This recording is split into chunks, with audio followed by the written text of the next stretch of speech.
Hello, Waxers, and welcome to Waxing Lyrical with Mains and Duts. I'm your host, Mains, and my colleague in the danger zone in Rainford is Mr. Neil Dutton. How are we, Neil? Happy and safe in the knowledge that the 2015 Ohio State Buckeyes are the greatest college team of all time.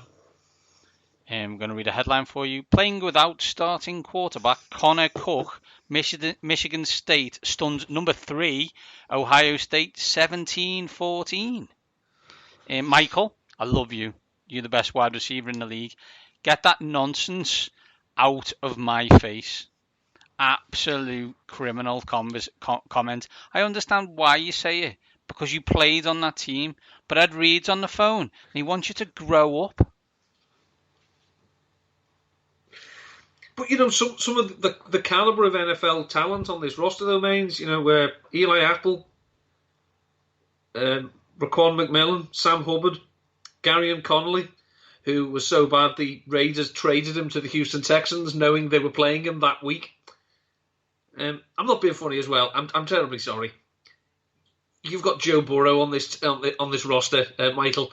He's got the same number of NFL snaps as I have. Let's give him a minute before we. But he also couldn't get on the field. Yeah. And had to leave. You want to crown him? Exactly right. Just crazy, and we're in crazy season, right? I think that's where we are. Jeremy Shockey, Andre Johnson, Jonathan Vilma, Willis McGay, Clinton Portis, Vince Wilcock, Frank Gore, Ed Reed, DJ Williams, Bryant McKinney, Antrell Roll, and Sean Taylor. I see your pair of fives, Michael, and raise you a full house. Anyway, on with the show.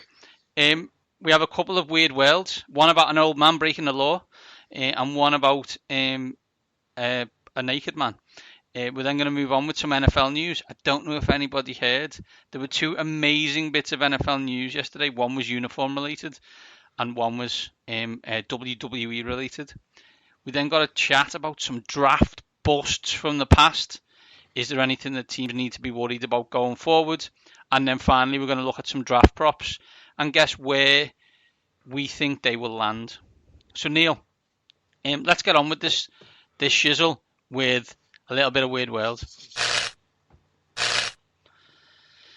Neil, the headline I'm going to take is 42-year-old man breaks the law and everybody laughs. Like many public spaces across the country, parks in Tampa, Florida are closed to visitors because of restrictions aimed at stopping the spread of coronavirus. That didn't prevent one man from trying to get in an outdoor workout recently.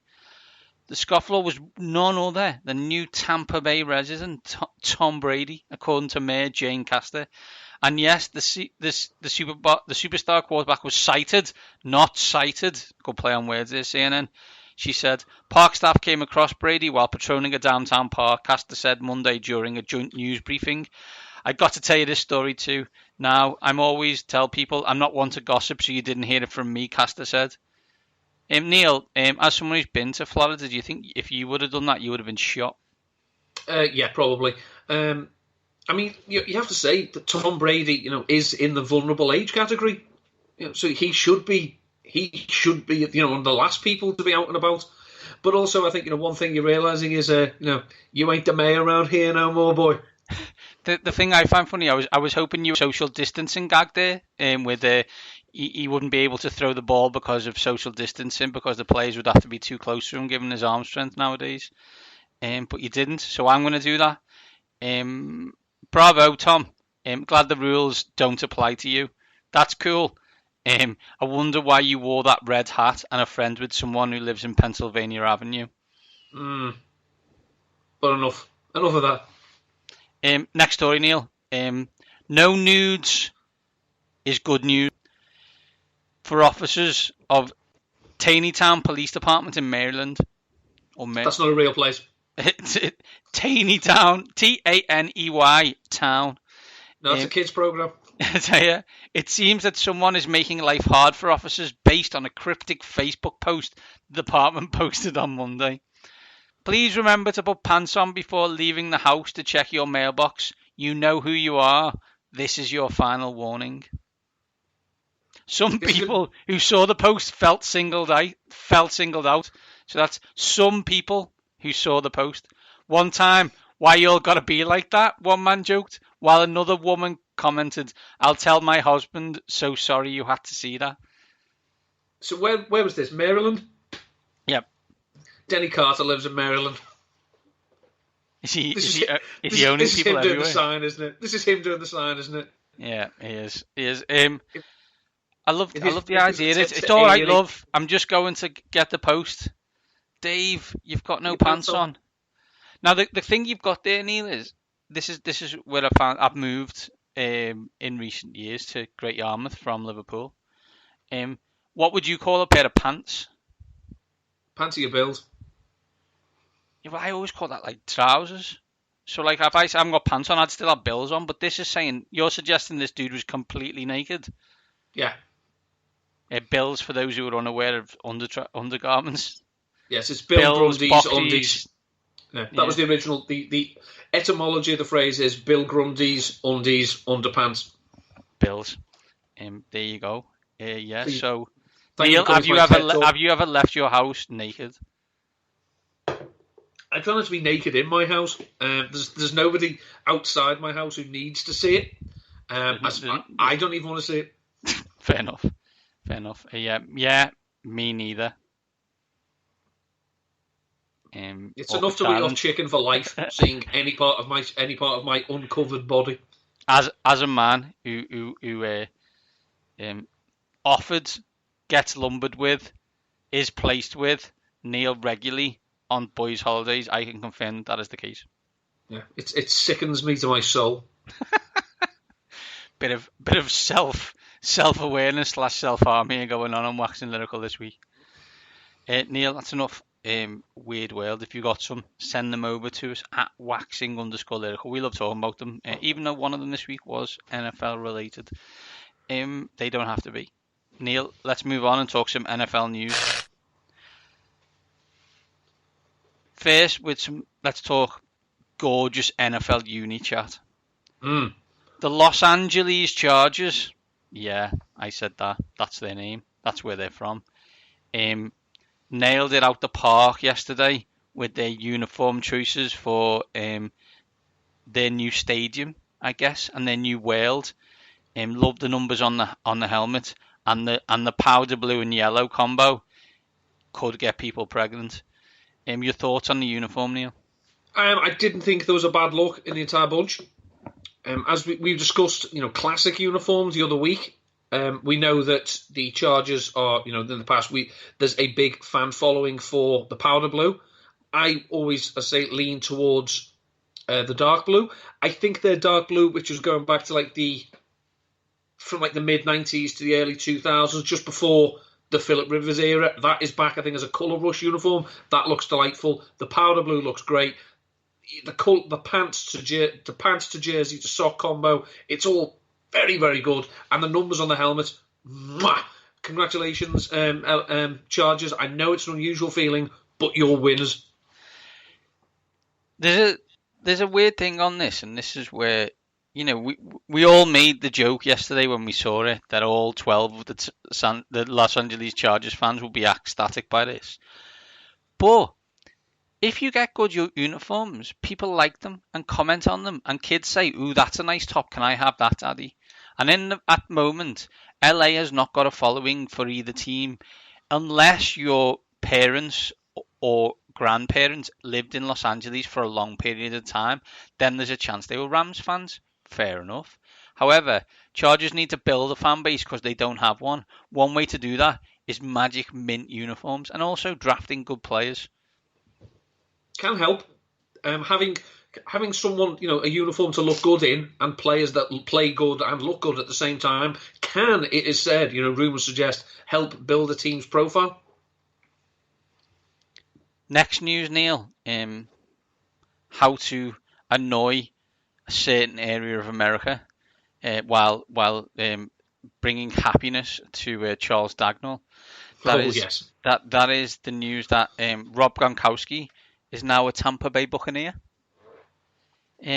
Your thoughts? He went from I'd quite like to come back and play to all of a sudden being the second coming of Rob Gronkowski in about an hour. It was frightening. Of course, what we should point out is, the Patriots have got a 4th-round pick for someone who wasn't going to play for them. So, if we're going to look at it that way, and it's telling, I think, how quickly this happened and how little hardball the Patriots were actually prepared to play. I look at it and he said, there was a lot, within 3 different groups, one Slack and a couple of messages, I was getting, he just left us, so I won a first. And you're like, that's a cool story. You have 0 leverage on this. He either plays for Tampa Bay or he doesn't play. So you got a 4th, which is more than, in theory, anyone expected you to get. Do you have to like it? No. Should you be offended if you were New England? Probably. Bill Belichick is a wonderful coach. Absolutely, possibly the greatest coach of all time. People don't necessarily like him. And sometimes people like Rob Gronkowski, who could be known to party, probably got a little bit tired. Now, that's okay. He's won multiple Super Bowls and caught more touchdowns off Tom Brady than anybody else. And you got a 4th-round draft pick for someone who wasn't going to play for you ever again. It's not tremendously bad news. The fear is this ends up being some kind of move and they get Tua Tagovailoa, and then we'll all cry. It's great news for Tampa. It's not great news for OJ Howard, who is basically a leper at this point. Which is what can you do about it, I guess? This is the ultimate, though, Bruce Arians doesn't use tight ends moment. As now you've got the greatest of all time. If you still haven't thrown the ball, then you're pathologically opposed to the position. I think there's an air coming out of the New England Patriots of the Nikita Khrushchev era of the Soviet Union, and after Stalin has gone, everything being renounced. So Tom Brady has gone. His best weapon, who wasn't going to play, had left earlier, but he's now definitely gone. The uniforms that they won 6 Super Bowls in 20 years have gone. It smacks a little bit of, the only constant here is Bill Belichick. And as you say, we know he's a wonderful coach. He's not been a wonderful GM in terms of talent development over the last few years. Well, now he has to be. Yeah, absolutely right. And, are you betting against them winning 10 games next year? No, I'm not. It's just not happening. It will happen once it happens. And until such time, I'll be suggesting that it won't. If you're Tampa Bay, you need this kind of situation to look at it and go, okay, we need more weapons. We want more weapons. And as you quite rightly pointed out, Rob Gronkowski will be an excellent blocker because he's not going to get thrown to because of Bruce Arians. But there we go. I mean, it's a win-win for the Bucks. It's cost them a 4th rounder. Given their track record over recent years, not many of their 4th rounders have panned out. If he is anywhere approaching peak Gronkowski, which I wouldn't say he probably is, because peak Gronkowski was half a decade ago, and they use him properly, well, they've got an absolute superstar. If they don't, it's $10 million. It's $10 million this year for a player who came in, gave him a bit of buzz, and made Tom happy. And the interesting thing that I said is that the Patriots, the Buccaneers, seem to be almost going out of their way to perform moves that will make Tom happy. Whereas in the last couple of years, I don't think the Patriots could say with hand on their hearts that was their motivation. If you are Tom Brady or you are the Bruce Arians, in heart of hearts, would you rather have Rob Gronkowski or Trent Williams? If you're Bruce Arians, I'd rather have Trent Williams. Yeah. Yeah, but, although Washington allegedly holding out for the first is never going to happen, so you're not getting him for the 4th, I guess, is I guess becomes a different conversation, right? Could you get Trent for a 2 instead of Gronk for a 4? I guess is a question. I don't know. Obviously just going slightly off topic, I think it's got to the point now where Washington are just going to be petty about Trent Williams. The idea of coming out of this with any degree of, we know it went bad, but let's go our separate ways with a modicum of class, I think that's gone. I think they've just decided we will do everything in our power to be a classy organisation from this point on. However, we are grandfather clausing the fact that we're going to be a dick to Trent Williams. Yeah, probably true. That's it for news. So before we get into the draft prop section of the show, ready for the draft tomorrow, we want to highlight, which a lot of things that people already know, that the draft is one of the greatest crapshoots of all time. And that it's very easy to pick very high in the draft, think you've got a winner, and come out with an absolute turkey. Neil has picked out 5 classics from the past 25 years to highlight how terrible teams are at evaluation / how bad fits go bad. Neil. I mean, obviously, we're not looking here at players that were taken, he had first round talent, but he dropped to the 4th round and never panned out. That's not a draft bust. That's someone living down to expectations. These are premium early picks that literally could have set the franchises back decades. It's certainly in some positions. So the top 5, in my opinion, are... I'll start. I'll give you the name, give you the pick, and I'll give you what their record was and their stats. And then once we've done that, we can have a little bit more context about it. So the first name, and this is no particular order. The first name is Akili Smith, who was a quarterback taken number 2 overall in the 1999 draft by the Cincinnati Bengals. He was 3-14 as a starter. He completed less than 50% of his passes. He had 5 touchdowns and 13 interceptions. The player taken number 3 overall in 1999 was Edgerrin James. And the next quarterback taken was Dante Culpepper. Can I add a couple of names in as well? After Edgerrin James was Ricky Williams. 6 was Torrey Holt. 7 was Champ Bailey. Then Dante Culpepper, as you said. Ravens drafted Chris McAllister. Titans drafted Javon Kearse. Patriots drafted Damian Woody. Bills drafted Antoine Winfield. And of course, while we're on this then, this draft, I mean, those numbers look bad, especially the players they turned down. But this trade is also, this selection is also bad because this was the selection that the Cincinnati Bengals turned down the entire New Orleans Saints draft because they wanted to move up and take Ricky Williams. But the Bengals said, we feel this year is the year we take our quarterback. And they took Akili Smith. Okay, Washington, they went to Washington, funnily enough, who didn't do much with it, but anyway. Washington traded its 1st round selection, 5, to New Orleans in exchange for New Orleans' 1st, 3rd, 4th, 6th, and 7th round selections, which is 12, 71, 107, 144, 179, and 218, as well as New Orleans' 2000 1st and 3rd round picks, which turned out to be 2nd and 64th. And Washington did a bugger all with them. And Washington drafted LeVar Arrington, I think. So the next player is Jamarcus Russell. He was taken the 1st overall pick in 2007 by the Oakland Raiders. He went 7-18 as a starter.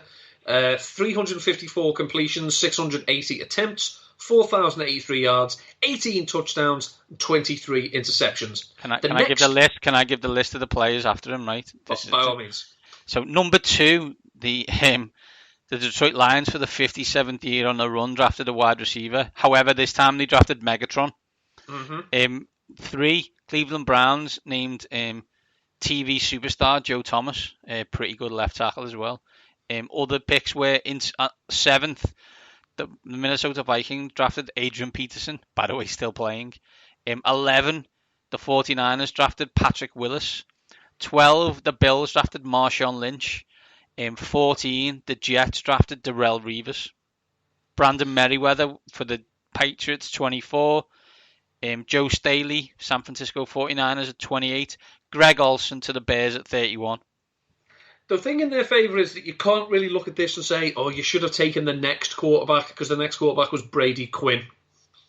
Yeah, this wasn't a good year. Oh, by the way, Steve Smith was also... Oh, no, that's the other Steve Smith. Sorry. Yeah. Sure. So the next player... Marshall Yonder was drafted that year as well, 86th. So the next player is Mr. Ryan Leaf, taken number 2 overall in 1998. He went 4-17 as a starter.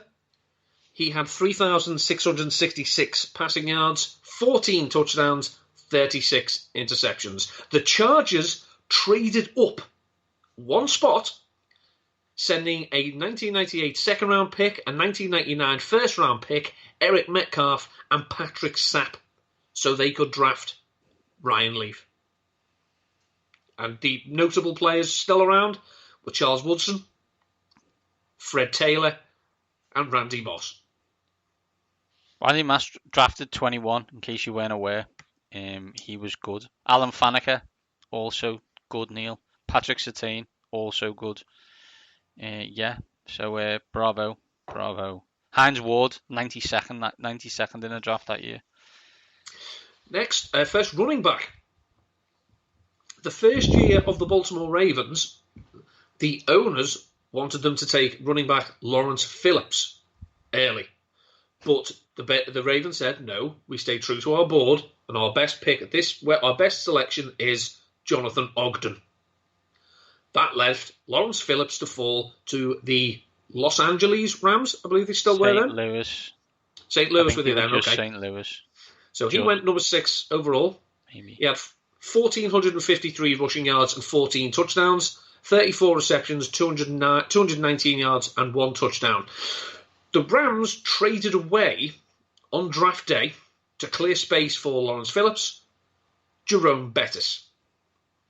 Phillips would be released by the Rams before the end of his second season, while Bettis went on to rush for another 10,571 yards and 78 touchdowns over the next 10 years. Notable players that the Rams could have taken were Eddie George, Eddie Kennison, Marvin Harrison, and Ray Lewis. Mike Allstott, Mike run 1 yard, Mike score as well. Brian Dawkins, Neil, don't know if you've heard of him. May have been 61st that year. Terrell Owens, 89. And our fifth, and possibly, certainly one of the funniest ones, is Mr. Trent Richardson. Taken number 3 overall in the 2012 draft. Now, he had 2,032 rushing yards and 17 touchdowns, 113 receptions, 912 yards, and 2 touchdowns. The Browns traded up from the number 4 spot with the Vikings, sending a 2012 4th round, 5th round, and 7th round to move up one spot to take him. Richardson only played 17 games for the Browns and then went on to play another 29 with the Colts, who sent a first-round pick for him the year after. Richardson averaged 62.1 rushing yards per game for the Browns, but only 33.7 with the Colts. And notable players that they could have taken: Luke Kuechly, Stephon Gilmore, Fletcher Cox, Melvin Ingram, Chandler Jones, Dante Hightower, Whitney Merciless, Harrison Smith, Bobby Wagner, Alshon Jeffrey, Levante David, Casey Hayward. However, let's look at the top 7 taken that year in context that it's in 2020 and this is 2012. So not tremendously long time ago. Andrew Luck, Gone. Not in the league. Robert Griffin III, Back up. Trent Richardson, Matt Khalil, Gone. Justin Blackman. Oh, Chow weeps. Morris Claiborne. Ugh. Mark Barron. Ugh. Ryan Tannehill, who became good last year. Yeah. Do you know, though, if you... What a terrible draft that is. But if you look at the 2013 first round, that 2012 is not bad at all, because the first round had Kuechly, Gilmore, Cox. That 2013 one, oh my God. So let's do it. Eric Fisher, Luke Jokel, Deion Jordan, Lane Johnson, Ezekiel Ansah, Barkevius Mingo, Jonathan Cooper, Tavon Austin. Ooh! Some bad players there. So, of the 5 players you've named there, who do you think... I mean, Ryan Leaf always gets tagged it, but given the context, given the situation, and bear in mind, teams have these picks early in the draft because they are bad teams. So maybe it's not the perfect situation for these people, but something tells me that if Ryan Leaf had gone to the Indianapolis Colts first overall, he still would have stunk. I looking back now, Jamarcus Russell is a bad one for me. Like, but to be fair, like there was people who thought he was going to be like the funny thing about this is they don't get drafted there out of dust. People No, thought they were going to be good, like, and they just weren't. And Jamarcus Russell, I don't think was ever good. I don't think there was any flash of goodness in Jamarcus Russell. And when you do that for a quarterback, I always think that's worse. I think the Lawrence Phillips is a good one, not necessarily in a lot of Lawrence Phillips situation, but the fact in order to get Phillips on the roster, they traded away Hall of Fame running back Jerome Bettis. the best story, of course, about Jamarcus Russell is about the DVD, the game film. Mm. They'd give him game film to watch, and they were blank DVDs. And they asked him, "Did you watch that?" Yeah, I watched it. There was nothing on them. But he never once said, "Yeah, it was blank, that DVD, coach." I think, given in terms of what was passed up, I think Akili Smith doesn't get talked about enough. I think because it's just in a long line of really bad Bengals draft picks, it just gets lost in a sea of terrible decisions by that front office. Mm. I mean, Ryan Leaf, as I say, because it's the ultimate coin flip. It's the ultimate sliding doors moment. What if the Colts had taken Ryan Leaf and not Peyton Manning? Would the Chargers then have felt the need to take Drew Brees 3 years later and Phil Rivers 3 years after that? Probably not. Well, almost definitely not, right? Yeah, almost definitely not. I mean, as you say, Jamarcus Russell was an absolute train wreck. Trent Richardson was the beginning of the end for the highly touted running back. Yeah, and I also think that when you play a lot of games for Alabama, there's a lot of wear on the tires as a running back in that system. So there was a lot of players who were running back who struggled out the gate in trying to be what they were in college, and Trent Richardson was absolutely one of them. There's also a lot of issues related to weight and keeping it off in all of these players' careers. Is a lot of them struggled with being able to stay at fighting shape, and unfortunately, a lot of them became Pillsbury Doughboys, and that is not a good look. No. Good exercise, Neil. I like it. Draft Bus Chat could have been just listing Washington draft picks since, I don't know, about 2004, but let's not. So let's move on. And the draft is tomorrow. Looking forward to a load of disaster happening. It's going to be epic. It's like trying to as we discussed last week, trying to FaceTime with the grandparents. It's going to be amazing stuff. I guess what we're going to do now is, without the odds, we're just going to talk about draft props and which way you would go. So I guess first one I want to talk about, Neil, is which team will draft Tua Tagovailoa. There's a lot of noise around this now. As someone who watched Tua be the most efficient quarterback in college history until Joe Burrow, the thought that a 6'7" dude who has comparisons to Josh Allen going ahead of him blows my tiny mind. But there we go. Teams to draft him: Dolphins, Chargers, Jaguars, Lions, Patriots, or Washington are the favourite. They're the favourites. Who would you go with? I think in 2 or 3 days, when all the dust has settled and all the picks have been dialed in, we will look back and congratulate the Miami Dolphins for a wonderful, wonderful smokescreen of how, even now, a day before the draft, people are still convinced, oh no, I don't think they'll do it, I think it's written in the stars that they will take Tagovailoa.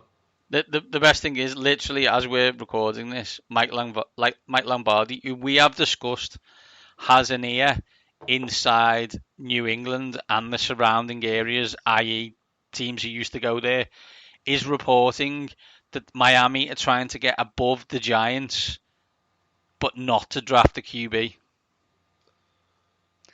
So, you believe what you will. I'm going to take Tua and say, as the favourite, Miami. However, I'm secretly in a position where I prefer he went to the Chargers now. I just think I just think it'd be better for all concerned. But if he goes to Miami or the Chargers, I do believe he will be a success. That is my opinion. When his college coach is coming out and saying the Miami Dolphins need to take this player and not worry about his injury history, and you remember what Nick Saban did regarding an injured quarterback while he was at Miami, I think that's prescient.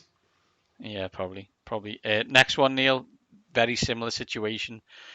Justin Herbert draft position, over 5.5 or under 5.5? I'm going to say under because I think the Chargers will take him. Chargers are 6 though, right? So it's over. Oh, sorry. I thought that. They'll take over because I don't see anyone trading up to take Justin Herbert. Yeah, I'm going to say over 2. I think he goes 6, whatever that means. So that would be my situation and go there. Next one, Neil. First wide receiver drafted. You got Judy, Lamb, Ruggs, Higgins, Mims, or Jefferson. I'm going to say Henry Ruggs. I don't think he's the best wide receiver of this group, but I think he's the type of player who will make whatever team take him will make their offense better in real life, but not fantasy. I believe if people don't take Jerry Jeudy as the first wide receiver, they're mental. But that's just me. CeeDee Lamb is also excellent. Should I share my nugget in relation to CeeDee Lamb, Neil? I think CeeDee Lamb's real name is Sedarian. The reason he's called CD is because people decided that his coach in high school decided Sedarian was too difficult to name, and because they wanted to get him the ball so often, they asked if he could shorten his name to CD, which he did. The hat goes off. It's excellent. We just named 6 there, Neil. Judy, Lamb, Ruggs, Higgins, Mims, and Jefferson. There's others as well. Total wide receivers drafted in the first round, over or under 5.5? Under. I think that there are teams that's talking, such a team is going to move up in the draft to take a wide receiver. Any team moving up to take a wide receiver in the deepest wide receiver class for many a year deserves scorn and ridicule. And that will include my own, if that's indeed what they do. We picked names there. We haven't mentioned Brandon Ayuk. We haven't mentioned Michael Pittman Jr. We haven't mentioned Jalen Reagor from TCU. And we haven't named Van Jefferson. Which is Chenault. By the way, or Laviska Shenault, which by the way is a spectacular name. 2 spectacular names back to back. I think it's over 5.5. I think 6 will go. I don't know which 6, but that would be my assumption. The major difference, of course, I say, is Laviska Shenault is an intriguing athlete at his position, whereas Van Jefferson is terrible. But the only thing that everyone clings to is how good a route runner he is. Yeah, you can't quantify that, so I don't take it. He's played 4 years of college football. He's going to be 25 soon, and was never dominant at the college level. Oh, he can run routes. I'd hope he could as a senior. There's a lot of teams lower down in the draft who must be looking at Justin Jefferson as a slot wide receiver. I'm looking at you, Tampa Bay, and going, that would be interesting. That would just be the ultimate Tampa. We're just going to score more points than you. Yeah, exactly. We don't need defense. No. But they also need to get the ball out fast because they haven't got an offensive line either. Exactly. Final one, Neil. It's the Dutton special. Who will be the first tight end drafted this year? See, the experts are saying it's going to be Notre Dame tight end Cole Kmet, but yes. He's just no. This is not a good tight end class. But he is not. No. I think the first tight end taken will be Hunter Bryant because he is something of an Evan Ingram. He's a wide receiver, but we call him a tight end. And I think people will think, we could get some instant production from him. I'm not saying he's the best, but I just think he has skills that a modern NFL offense will look at and think, we can use that from day one. As opposed to Cole Kmet, let's bank on the athleticism. Yeah, but we keep doing this. There were 3 tight ends taken in the first round of 2017. They're all on the trade block. David Njoku, Evan Ingram, OJ Howard. Stop taking them early. just to let some other team get them, on their second contract, a la Eric Ebron, and say, "Ooh, I don't know what they were teaching you. Just stop it." And plus, as well, Cole Kmet. I'm sorry, having an M straight after a K. Nah, I'm not buying that, son. Fantastic. Will you be staying up for the draft, Neil, given the fact that there's a chance it could be an absolute tyre fire? I think it might be one of those, must-watch TV. In the sense it's, Dave, you're on mute. Dave, you're on mute. No, Mr. Getline, you're still on mute. I can't hear your pick. It's going to have moments like that. I will try. I'm still awaiting my working from home equipment, so it will be a case of if I stay up, I can get the lie in on Friday morning. We're not going to talk about where Neil works, right? And we're not going to highlight that in any way. However, we have been in lockdown for 4 weeks, and they still can't deliver a PC to your house. Oh, I'd have to go and get it as well. So not only that, like they can't source a PC that you can pick up in your car and drive home and plug in. This is correct.